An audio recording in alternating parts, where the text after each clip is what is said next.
Hey guys দাঁড়ান আপনারা একটা কথা শুনে যান। তো মানে বর্তমানে আমাদের মানে ইউটিউবে, ফেসবুকে মানে পুরাই রিলস, পুরাই কনটেন্ট ক্রিয়েটররা শুধুমাত্র সুদর্শন পুরুষ নিয়ে ভিডিও বানাচ্ছে।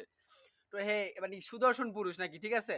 তো তার কি করে চোখে লেন্স লাগায়, চোখে লেন্স লাগায়, মেকআপ করে। আচ্ছা আপনার আপনার কাছে একটা প্রশ্ন রাখি আমি। একটা যদি ছেলে মানুষ মানে চোখে লেন্স লাগায়, মেকআপ করে সে কিভাবে ছেলে হয়? তার হাতের ভঙ্গিমা এরকম করে ভিডিও বানায়, ঠিক আছে? আমার মনে হয় কি মানে সে ছেলে কিনা আমার মানে সন্দেহ মনে হয়। ঠিক আছে? যিনি আমার মনে হয় না তিনি ছেলে।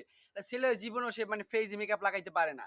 আর যদি সে যে মানে ফেইজে মেকআপ করে, লেন্স লাগায়, হাতে আংটি পরে, মেয়েদের মতো ড্রেস আপ করে, তার কিভাবে একটা ছেলে মানুষ হয় মানে আমি বুঝতে পারি না।